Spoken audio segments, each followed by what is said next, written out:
You can't evict us. We have squatters' rights. My golden entitled sister screamed.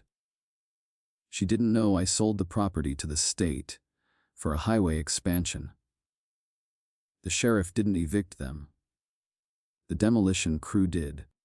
But before the bulldozers rolled in, before the legal threats, and before the asphalt was poured over my grandmother's legacy, there was just a phone call. It started innocently enough, buried under years of family guilt and silence. I should have recognized the trap immediately. Grandma's house was a relic from the 60s when I inherited it.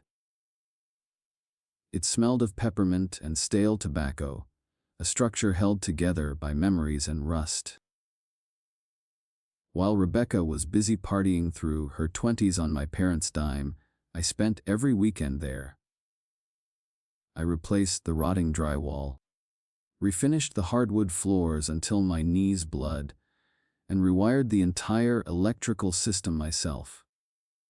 It became my sanctuary, a physical manifestation of hard work that nobody could take away from me. My parents never visited during the renovations. They were too busy managing Rebecca's endless crises. She was the golden child, a whirlwind of drama, who believed the world owed her a living. I was merely the safety net, the boring son who paid his bills and kept his mouth shut. When the house was finally rentable, gleaming with fresh paint and new appliances, I felt a surge of pride. I didn't know I was polishing a jewel just to attract a thief. She showed up at my apartment on a rainy Tuesday, mascara running down her cheeks. Her latest boyfriend had kicked her out, she claimed, leaving her destitute and heartbroken. She paced around my small living room, weeping theatrically about how cruel the world was to her. She needed a place to stay, just for a little while, until she got back on her feet. Her eyes darted around, calculating and sharp, looking for the weak point in my armor. "What about Grandma's house?" she asked, her voice suddenly steady. She knew it was empty between tenants. "Just for 2 weeks, Kenny. Please. I have nowhere else to go. And Mom said you'd help." There it was. The leverage. If I said no, I was the monster who let his sister sleep on the street. I looked at her, seeing the entitlement masked as desperation. Every instinct screamed at me to refuse, to shut the door and lock it tight. Against my better judgment, I nodded. But I wasn't completely naive. I pulled out my phone and typed a clear text message detailing the terms: 2 weeks. Strictly, 0 rent. Move out by the 1st of the month. I made her reply, agreed, with a thumbs up emoji right in front of me. I thought that digital paper trail was my shield, a legal safeguard against her chaos. I didn't realize I was handing a squatter the keys to my kingdom. The 2-week mark evaporated into a haze of unreturned text messages and silence. When I finally got Rebecca on the phone, her voice was tight with manufactured stress. She claimed the job market was brutal, and her anxiety was flaring up again, making interviews impossible. She just needed a little more time to stabilize, maybe another week or 2 at most. I hesitated, looking at the calendar on my kitchen wall, counting the days of lost rent. "Fine," I said, hating how weak I sounded. End of the month. Hard deadline. October bled into November, and the silence from the house grew heavy and ominous. Every time I tried to schedule a walkthrough, my mother would call within the hour to intervene. She lectured me about patience, reminding me how fragile Rebecca was feeling after her breakup, They were triangulating against me, a tactic as old as our childhoods, designed to keep me compliant. I stopped asking for updates and decided to just drive out there myself. The property was my investment, not a charity ward, and I needed to see my asset. I pulled into the gravel driveway on a Saturday morning, expecting to catch her sleeping. Instead, Rebecca met me on the front porch before I could even cut the engine. She was wearing an oversized hoodie and pajama pants, her arms crossed defensively over her chest. She positioned herself directly in front of the door, blocking the handle with her body. "You can't just show up here, Kenny," she snapped, her eyes narrowing. "It's an invasion of privacy. I'm not decent. And the place is a total mess." I tried to peer past her shoulder through the living room window, but the blinds were drawn tight. A faint, sweet smell drifted out from the crack in the door. Stale vape smoke and cheap air freshener. It wasn't the clean, sawdust scent of the house I had finished renovating months ago. "I am the landlord, Rebecca," I said, stepping onto the first step. "I have a right to inspect the property with notice." She didn't budge, planting her feet like a guard dog protecting a bone. I retreated that day, but the unease settled in my gut like a stone. 2 weeks later, I returned without warning, parking my truck down the street to watch the house.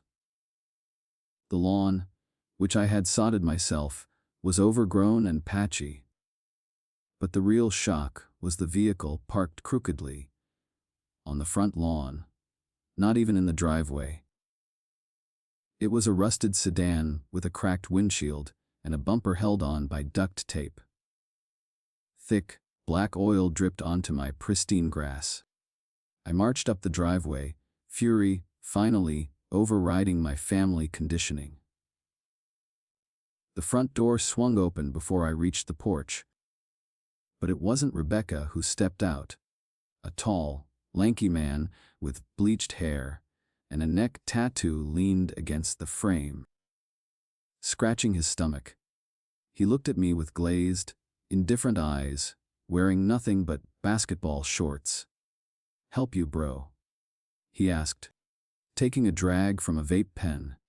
He looked at me like I was the trespasser on my own land. "Who are you?"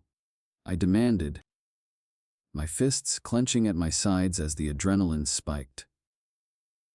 Before he could answer, I saw it past his shoulder. The door was wide open this time. In the hallway, a massive, ugly recliner was wedged against the wall. Scuffing the paint I had applied by hand, stacked boxes labeled "Kitchen" and "Kyle's Stuff" lined the entryway. Rebecca hadn't just overstayed her welcome, she had moved a stranger in. "Babe, who is it?" Rebecca's voice floated from the kitchen. I shoved past the vaping stranger, ignoring his protest, and stepped into the living room. The sight hit me like a physical blow. My refinished oak floors were scuffed with deep, jagged gouges where heavy furniture had been dragged without pads.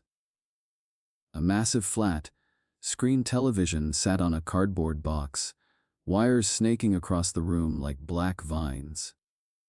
The air was thick with the smell of stale pizza and unwashed laundry. This wasn't a temporary crash pad anymore, it was a frat house. "You have 60 seconds, I said, my voice trembling with suppressed rage. I marched down the hallway, throwing doors open to assess the full extent of the damage. The guest bedroom, the one I'd staged with a simple bed and desk for potential renters, was unrecognizable. A rusty weight bench sat in the center of the room, surrounded by iron plates that rested directly on the beige carpet. Sweat stains darkened the fibers. They had even hammered a pull-up bar into the doorframe, cracking the fresh trim I had installed just 3 months ago. The disrespect was so total, so casual, that I actually felt dizzy. Rebecca appeared from the kitchen, wiping her hands on a dish towel that I recognized as one of my own. She didn't look ashamed. She looked annoyed. "Kenny, stop being dramatic," she sighed, leaning against a wall I had spent hours sanding. "Kyle is just helping me feel safe. A single woman can't live out here alone in the country." She gestured to the chaos like it was home decor. "Besides, he's paying for groceries. You should be thanking him for taking care of your sister instead of acting like a cop." Kyle sauntered in behind me, blowing a cloud of strawberry vapor toward the ceiling. He smirked, scratching his stomach tattoo. "Yeah, bro, chill out. We're treating the place better than you did. It was sterile before."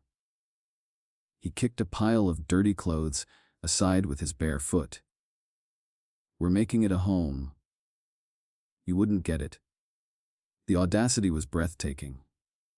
He stood in the house I built, wearing my patience thin, acting like he was the one doing me a favor.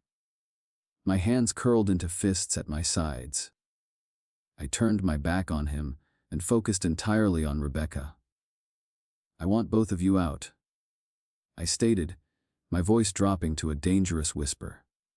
"Not next month. Now, get your trash, get your boyfriend, and get off my property." Rebecca's face crumpled, shifting instantly from arrogance to tears. It was a performance I had seen 1,000 times. "But we have nowhere to go," she wailed, grabbing her phone. "You are kicking family out on the street. I am calling Mom. She won't let you do this." She dialed on speakerphone, sobbing loudly before the line even connected. I stood there, arms crossed, waiting for the cavalry to arrive. I foolishly thought my parents would finally draw a line. They knew the agreement was 2 weeks. They knew I had a mortgage to pay. But as Rebecca poured out her twisted version of events, claiming I stormed in and threatened to hit them, I saw Kyle checking his reflection in the hallway mirror. He wasn't worried.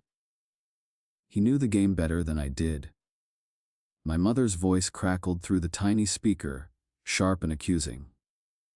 "Kenneth, what is wrong with you?" She didn't ask for my side. She didn't ask about the damage or the stranger living in my house.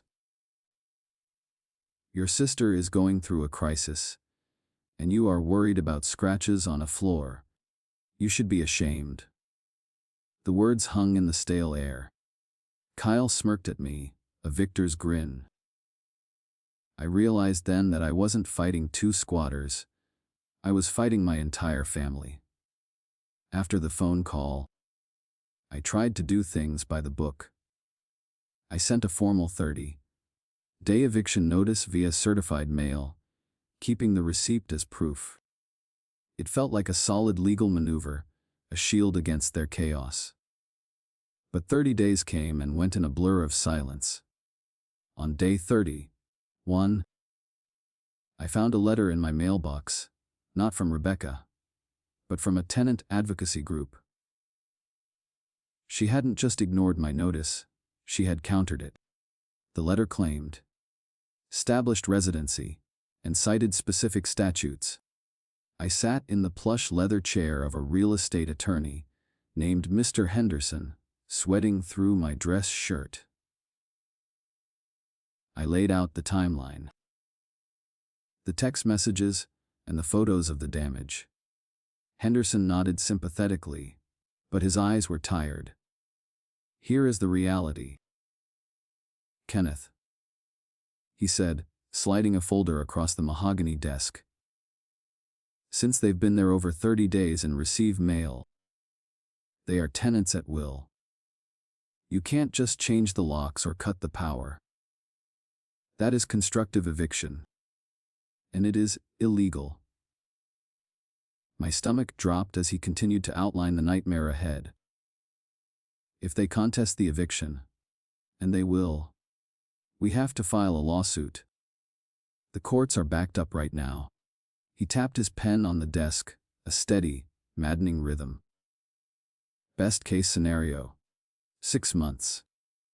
Worst case, a year or more, and that is just to get the judgment. Then you have to wait for the sheriff to schedule the physical removal.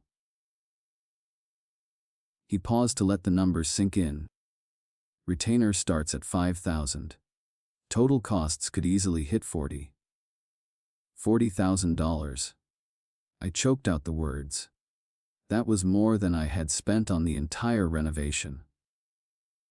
Henderson shrugged, looking apologetic but helpless. Plus lost rent, he added cruelly.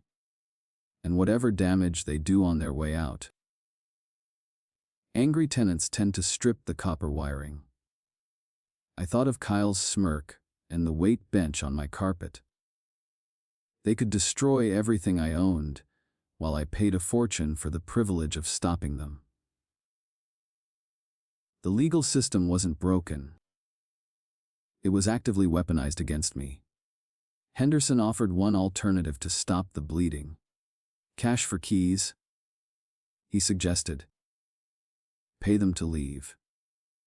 It sticks in your craw, but it is cheaper than court. I hated the idea of rewarding their theft, but the math was undeniable. I drove home and called Rebecca, swallowing my pride. I will give you $2,000. I told her, keeping my voice flat. Cash. If you and Kyle are out by Friday. I waited for the acceptance, thinking greed would win out. Silence stretched on the line. Rebecca actually laughed. It wasn't a nervous giggle, but a cold, hard sound. $2,000. That won't even cover a security deposit, Kenny. She had clearly done her homework, or Kyle's legal cousin had coached her well. Kyle says we have leverage. If you want us gone without a fight, it is going to cost you $10,000. I nearly dropped the phone. She wasn't just my sister anymore. She was a hostage-taker demanding a ransom for my own property. $10,000 or we stay, she said. I hung up without answering, my hands shaking with a mix of rage and impotence. They had me cornered. If I sued, I lost a year and a fortune. If I paid, I rewarded their parasitic behavior and lost my savings. If I did nothing, they lived there forever. I stared at the wall of my apartment, feeling the walls closing in. I had built that house to be my foundation, but now it was a prison cell. I was trapped in a nightmare I had constructed with my own hammer and nails. I spent the next week in a fog of resentment. To distract myself, I focused on a minor permit issue for a client at work. That Tuesday, I found myself standing in line at the county planning office, a fluorescent, lit purgatory of beige walls and ticking clocks. I held a ticket, number 402, and stared blankly at the floor. My mind kept drifting back to Rebecca's laugh and the $10,000 ransom. I felt defeated.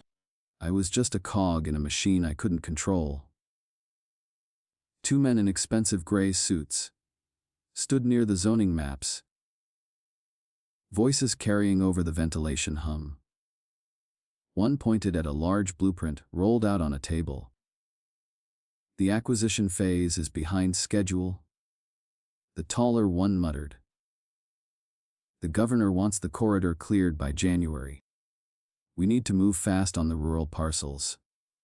The phrase, "hominant domain," pricked my ears like a needle. It was a term usually associated with government overreach, but in my current desperation, it sounded like a weapon.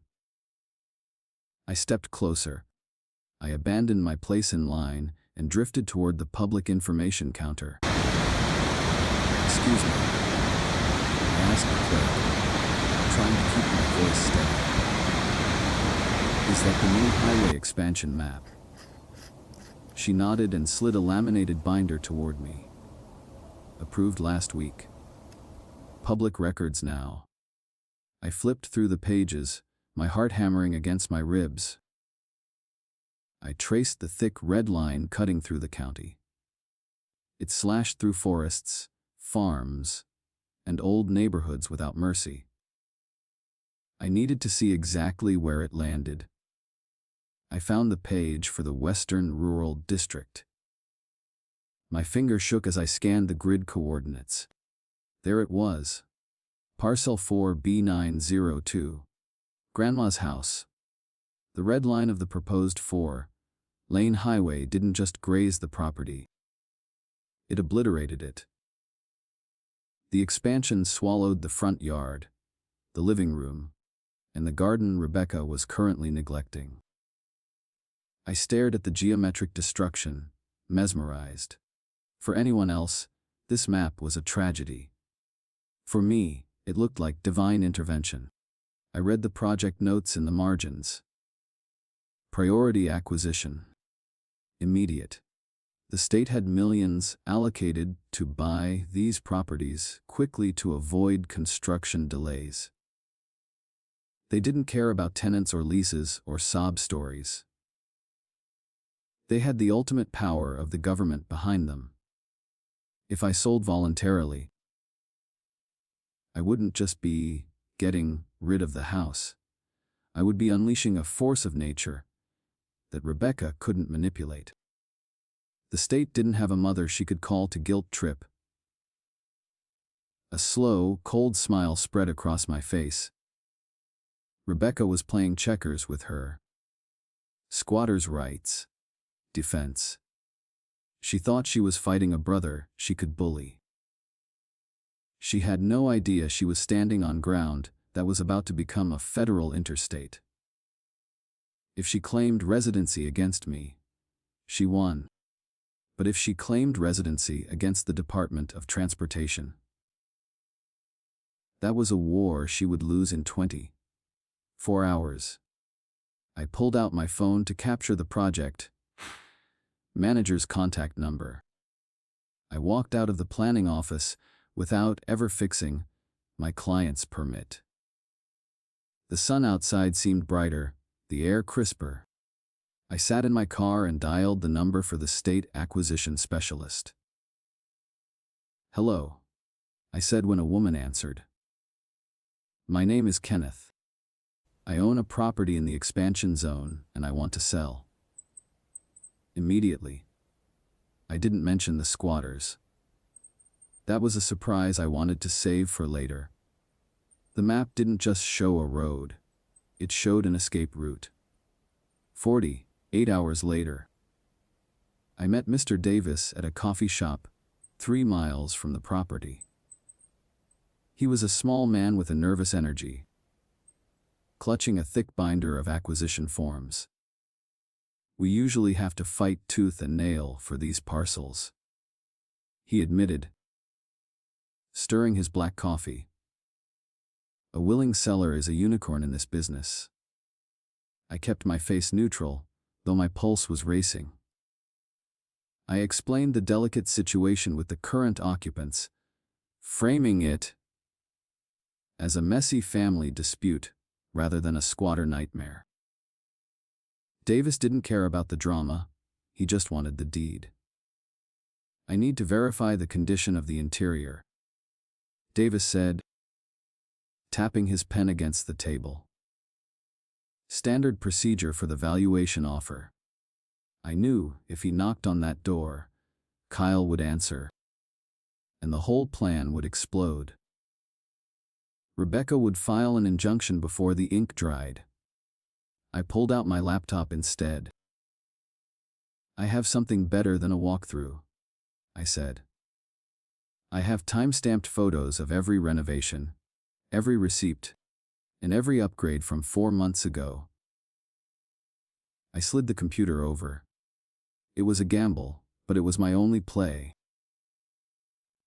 Davis scrolled through the high-resolution images of the granite countertops, the refinished hardwood, and the new breaker box.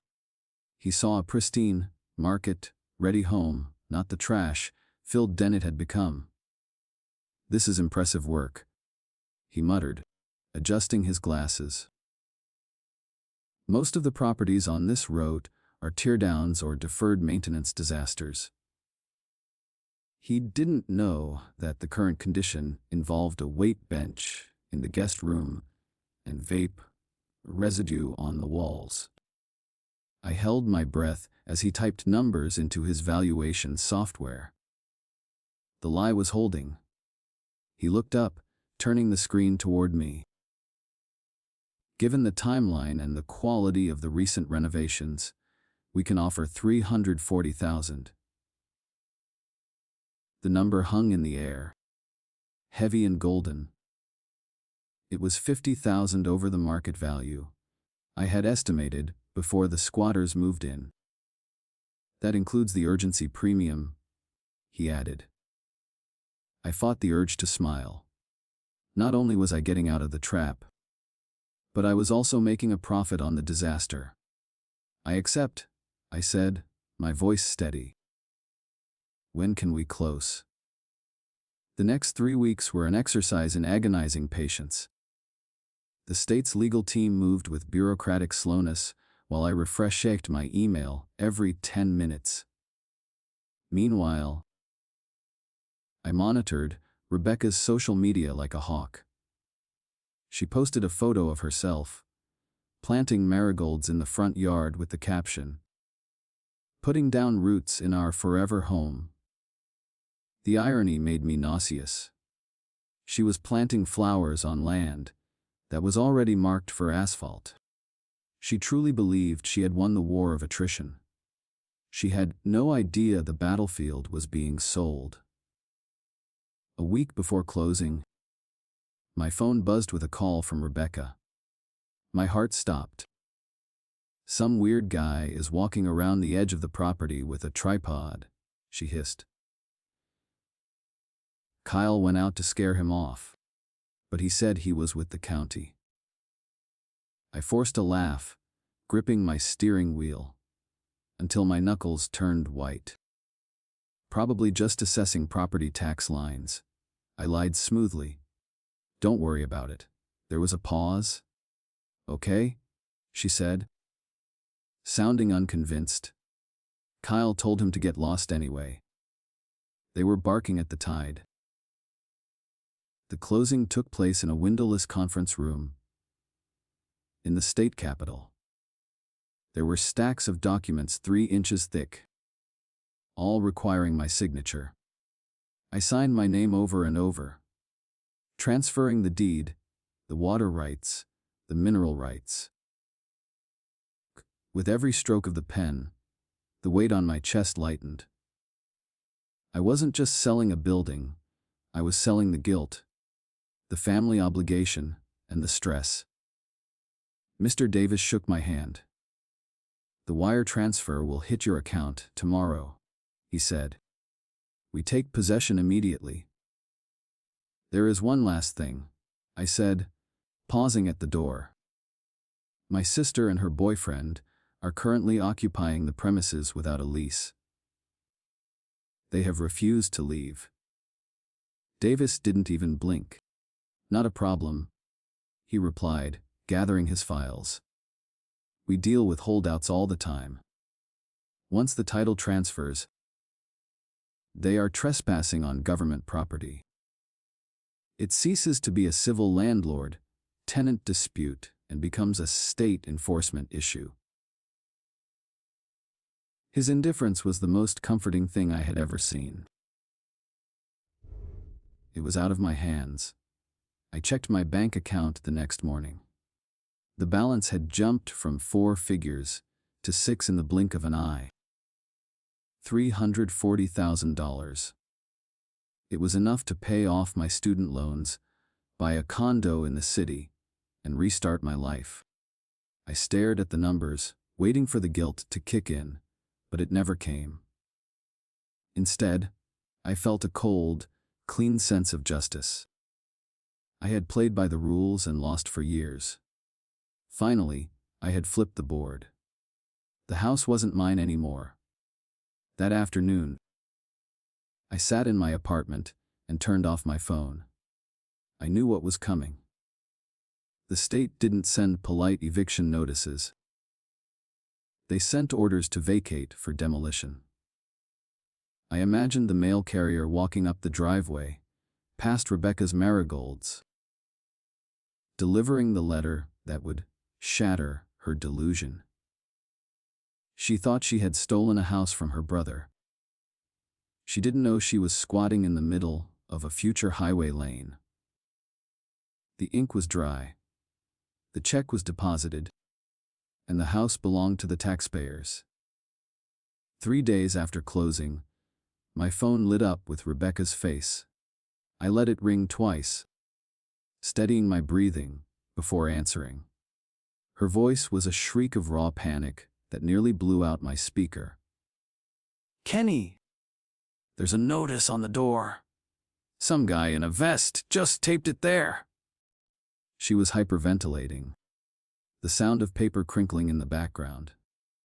"It says, state property, and vacate in 24 hours. Is this a joke? Did you do this to scare us?" Her confusion was genuine. She still thought I held the cards. I walked to my window, looking out at the city skyline, feeling detached. "It's not a joke, Rebecca," I said calmly. "I don't own the house anymore. I sold it to the Department of Transportation last week." The silence on the other end was absolute. A vacuum where her entitlement used to be. "You sold it," she whispered, the reality failing to compute. "But we live here. You can't sell a house with people in it." "Kyle said that's illegal." Her reliance on Kyle's jailhouse law degree was pitiful. "It's called eminent domain," I explained, keeping my voice void of emotion. "The state took it for the highway project. It's out of my hands." The shock quickly curdled into rage. "You did this on purpose!" she screamed. "You went behind my back. We have rights. We have tenancy." "I'm calling Mom," I heard Kyle shouting in the background, something about suing the government. They were drowning, yet still trying to order the water to recede. "Mom can't help you," I said. "And neither can I." My mother called 10 minutes later, weeping. She didn't ask about the sale price or my financial freedom. "How could you make your sister homeless?" she sobbed.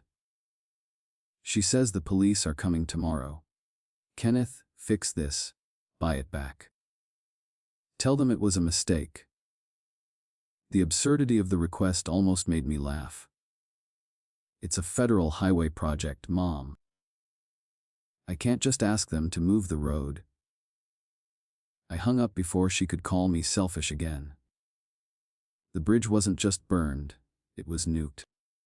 I drove out the next morning, parking my truck on a hill a quarter-mile away. I needed to see it end. At 8 a.m. sharp, a convoy of white trucks rolled down the country road. There was no sheriff with a polite knock.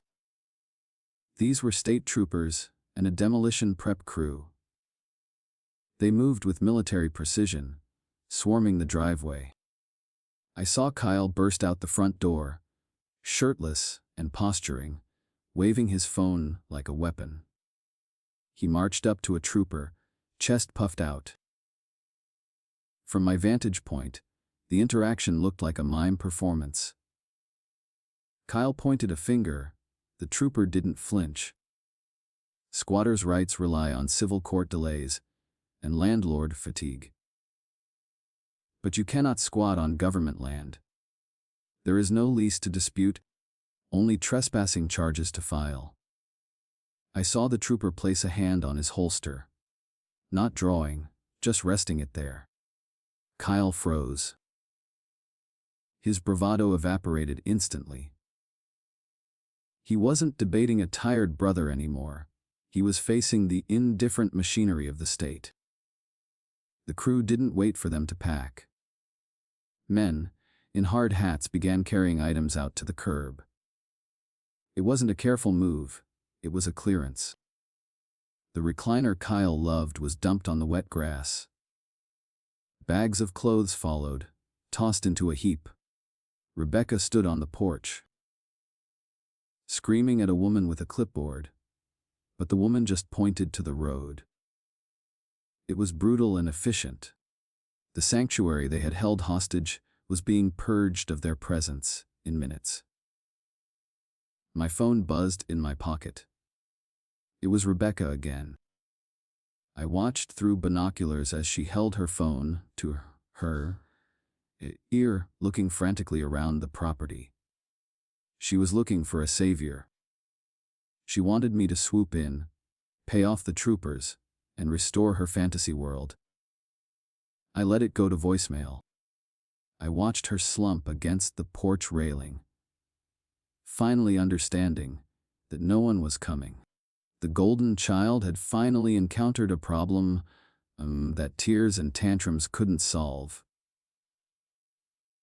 They had 20 minutes to load what they could into Kyle's sedan. They shoved clothes into the back seat and tied the trunk shut with a bungee cord. They left the weight bench. They left the furniture. They left the mess. As they peeled out of the driveway, gravel spraying, I felt a knot in my chest loosen. They were gone. The parasites had been detached. The house stood empty, doors wide open, stripped of the entitlement that had rotted it from the inside out. The crew didn't waste time. Before the dust from Kyle's car had settled, I heard the sound of power drills. They were boarding up the windows with plywood. Spray paint marked the exterior walls with bright orange X, signaling the utilities were cut. It was no longer a home, it was a structure awaiting execution. I put my truck in gear and turned around, leaving the scene.